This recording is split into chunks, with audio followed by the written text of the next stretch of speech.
Hello, everybody, and welcome to the latest edition of the Athletic Mastery UK podcast. Today's guest is an absolute legend of the fitness industry and has basically transformed my business from being what I'd say is probably an average coach to probably now one of the leading coaches within the Northwest. It's the amazing Frances Thomson. How are you doing? I'm very well, thank you. And I'm very flattered as well. Thanks, Chris. No, I promise. It's definitely true. No true words said. So, for those that are that don't know much about you, Rachel, would you just want to give the guys a bit of a background into what your motivations were for getting into the fitness industry, and tell them a little bit about your current roles at the moment? Yeah, I mean, long story short, I was not very academic, and I didn't sort of do well in the sort of maths, English type subjects at school. So I erred towards physical stuff. I wasn't very fit actually at school, but I'd started doing dance classes when I was very young. And then in my sort of late teens, early 20s, fell into a professional dance career when a friend of mine who was already working abroad rang me and said one of the girls had broken a leg. Would I like to go and replace this dancer? So me being me, said, yes, I'll go for 3 months, and came home something like 6 years later, having travelled around Tokyo, Hong Kong and Greece as a cabaret dancer. So I wasn't that good. I think I just put my hand up to everything. That's not a But bad when I thing, came that. back, it was great. So but prior to that, I'd worked in care work actually with elderly and disabled. It was just a role I'd fallen into because I didn't know what I wanted to do. Hmm. So when I came back, I went back to care work. That was sort of 1996. But I'd got this sort of I'd been inspired to the movement industry, if you like. So I gathered exercise to music qualifications, sports therapy. I went down a bit of a route, British weightlifting coach, strength and conditioning, and gathered those along the way as well. So I probably worked in care for about 10 years. And the reason I mention that is I feel all my jobs have all contributed to where I've ended up, and they all help with what I do right now. So in care, you're working with different types of bodies with disability or elderly, they're struggling to move. And even the sort of human communication side, the sort of Hmm. psychology side played in. I did a counselling course as well, so I was a qualified counsellor. Wow. Um, from there, I think it was 2006, I met a physio who was a member in my gym. His name's Martin Haynes, and he had done some research and he was wanting to create education from it and asked if I'd like to join him. And like before, I said, yes, I'll get involved with that. And so then that was where the first formation of biomechanics, it wasn't biomechanics education originally, it was first it was mobilist healthcare, mobilist performance. Then we became intelligent training systems. We didn't know business very well, so the business didn't work. And then it was about 15 years ago, I formed Biomechanics Education. And by this time, kind of knew what not to do in business. And Yeah. so that's how it evolved.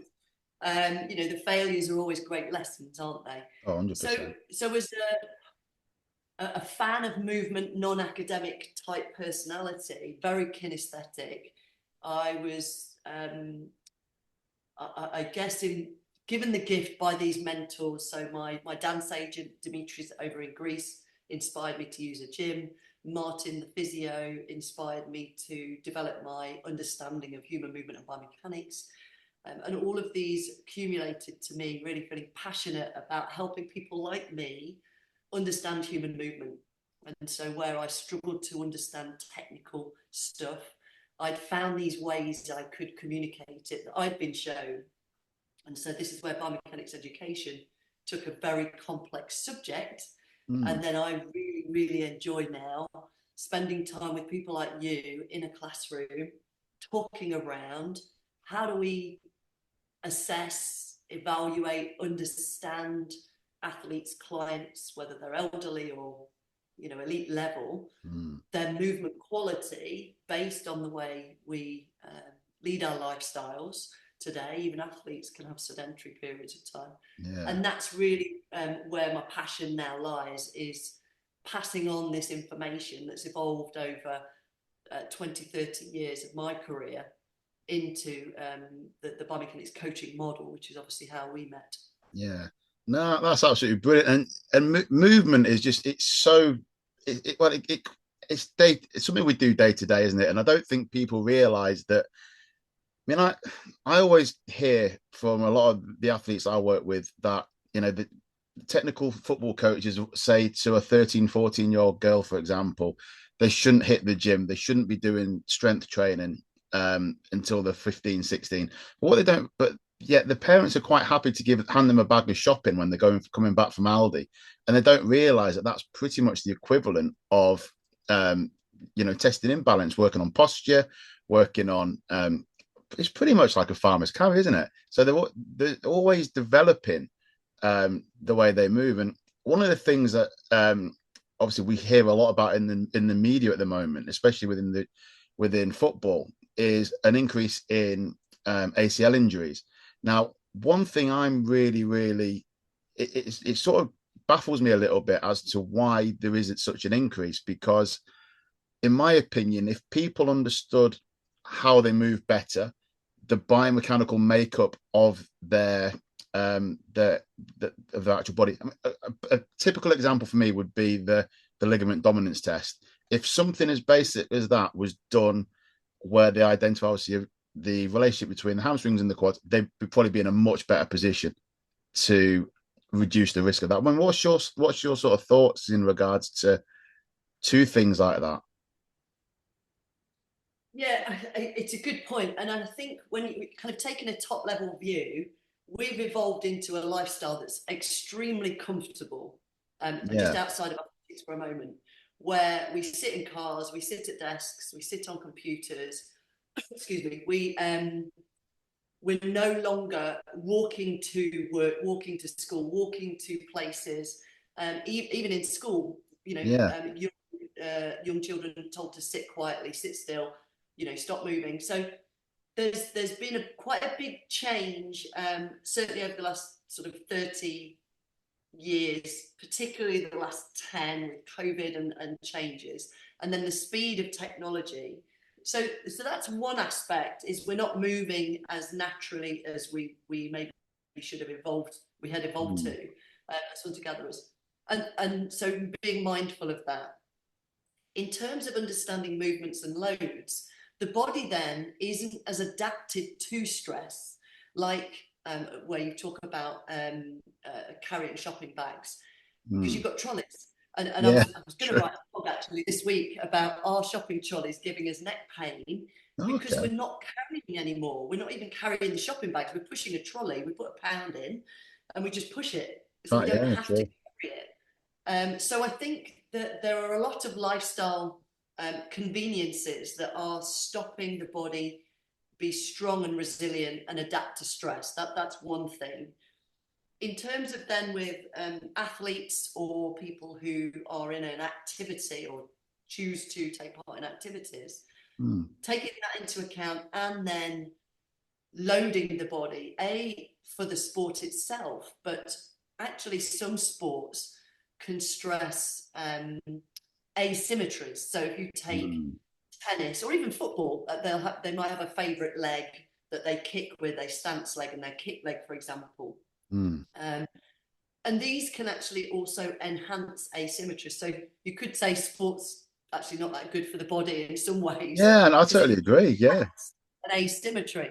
So when it comes to coaching movement quality, it's keeping that concept simple, and it can be very simple, as you suggested, Chris, ligament dominance or quad dominance.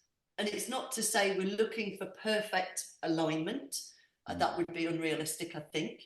But the ability for the body to transfer force, the ability for the body to move in a confident and strong manner with proprioception and balance, stability and control, which is all a conversation in our field, Yeah. and not necessarily in day-to-day life. And yet it's the same thing. It's just maybe a different task in somebody who is a rugby player or a football player versus a kid who just goes to school and back, plays on his his PlayStation. Oh God, yeah. So there's so many factors to it, but if you simplify it, we really should be building robust bodies that are developed to take the loads and the stresses of our sport or chosen activity. Otherwise, that's when we break, is when we haven't developed the tolerance to the load we expose our body to. Yeah, no, that's great points. That's absolutely fantastic points, is that. And again, it just goes to show that, unfortunately, when it comes to sports clubs, especially at the grassroots level, it's obviously run by a lot of volunteers. But the key thing to not just developing the player or developing the athlete, but developing the person, is they need to get a better understanding of um, what they criticize players for. And something that is a commonality within, like, my line of work at the moment is running technique. I think we had the conversation while I come down a couple of years back, and it was a case of the first things I was told was, my coaches told me I've got really bad running technique. And I remember you saying, is he in pain, and is he quite fast in general? And the answers to both were yeah.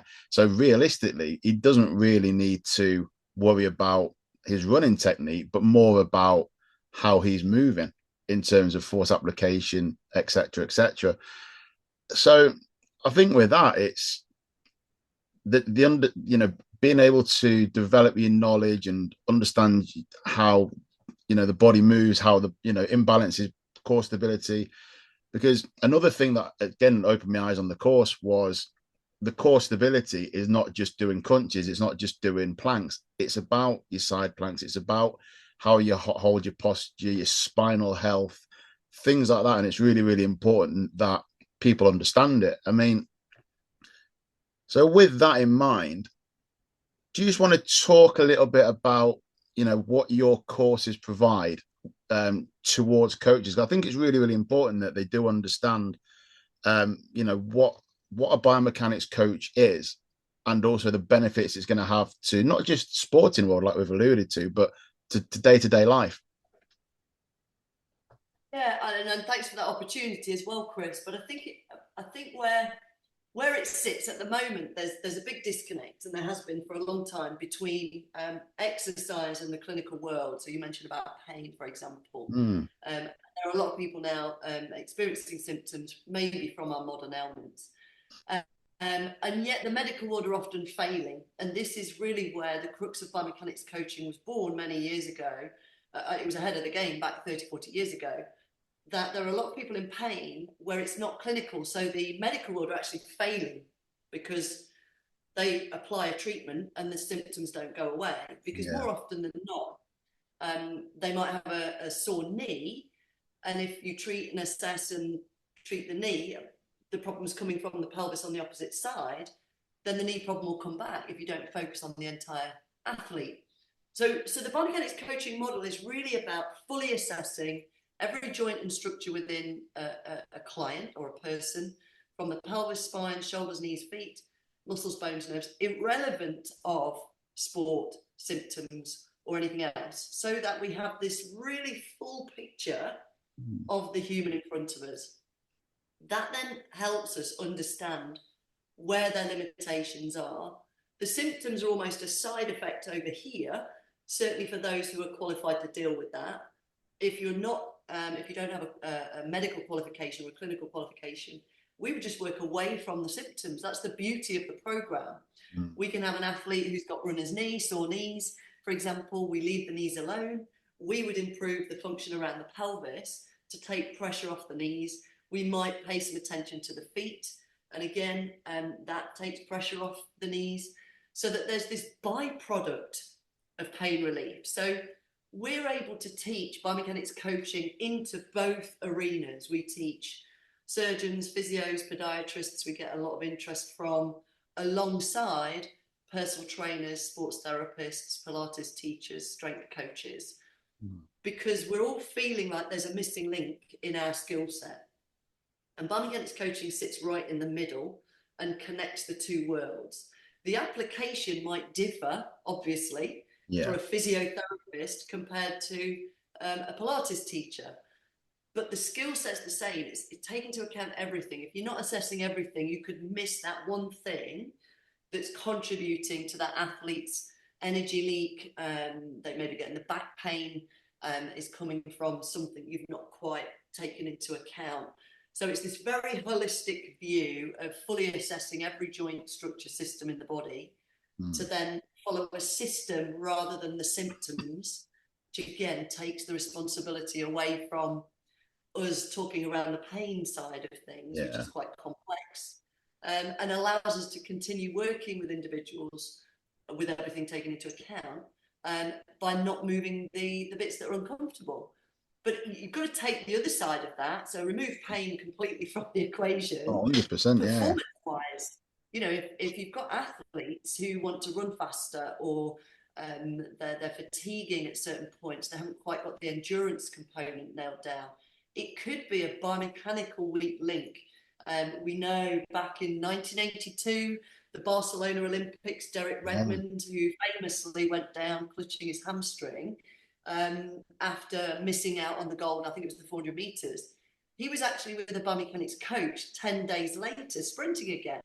Wow. Because the problem wasn't actually his hamstring, his pelvis was stiff. The performance tethering his sciatic nerve that created the reaction in the hamstrings, which took him down and lost him the gold. So in performance sport, this is invaluable. You can see it very quickly before and after doing some of the techniques that we apply. So it's quite special in that aspect of both optimizing performance, but also reducing risk, which are the two key components for any athlete or anybody, really, I would imagine, isn't it? Yeah. Oh, I totally agree with that. And, you know, just going back to the Olympics point, because it's the hamstring, obviously the hamstring, for those that don't know, the hamstring only moves very minutely, doesn't it, at the angle joints, which is the scary thing, because I think a lot of people don't realize it's more of a quad. When you're running, it's more quad dominant, isn't it, as opposed to there's only minimum flexion of the hamstring, if I'm not mistaken. So it's again, it just goes to show that, you know, having that understanding is crucial.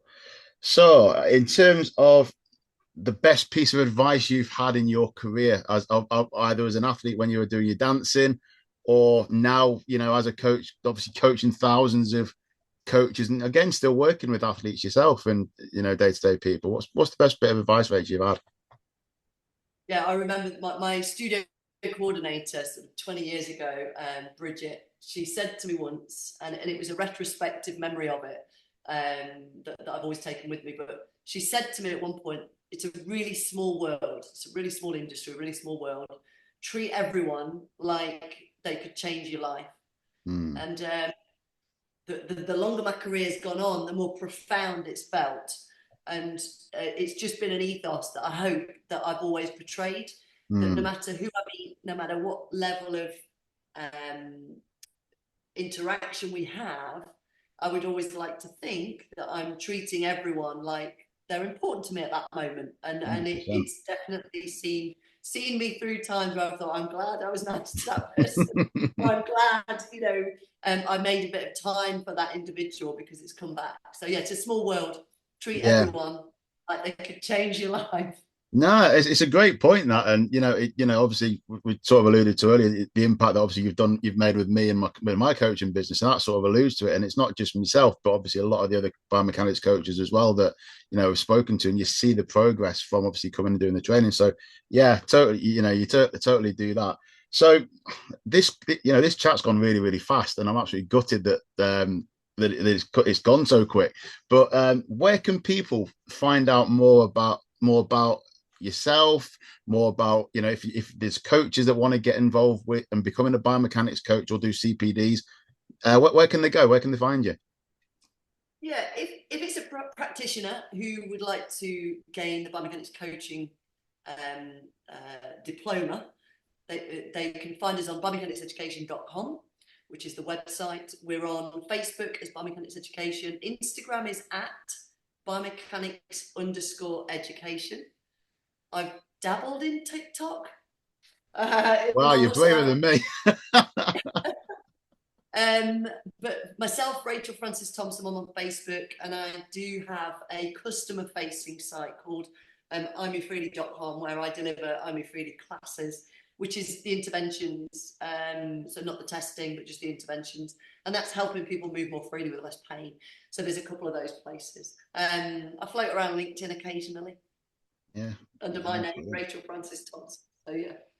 No, absolutely brilliant. So, guys, the links will be in the show notes. They'll be listed on the screen in front of you now as well. So make sure you do get stuck in. Coaches, if you are a coach or your personal trainer or strength and conditioning coach, and you have not followed Biomechanics Education, I strongly advise that if you do want to be the go-to person within your gym, you have got to get involved with Biomechanics Education. There you go, Rich is very nice, very elegantly modeling the background there. There you go, snapshot it, get following, get it done. And if you don't, then unlucky. Rachel, it's been absolutely been fantastic to catch up. I really do appreciate your time because I know you've got so much going on at the moment. But guys, thanks as always for tuning in. If you do like the episode, please give it a like. Please ask any questions in the comment section below. And please share. And again, please do go and follow Rachel. And please do go follow Biomechanics Education. And I'll see you in the next episode. Thanks, Chris. Bye. Thank you very much. See you in a bit.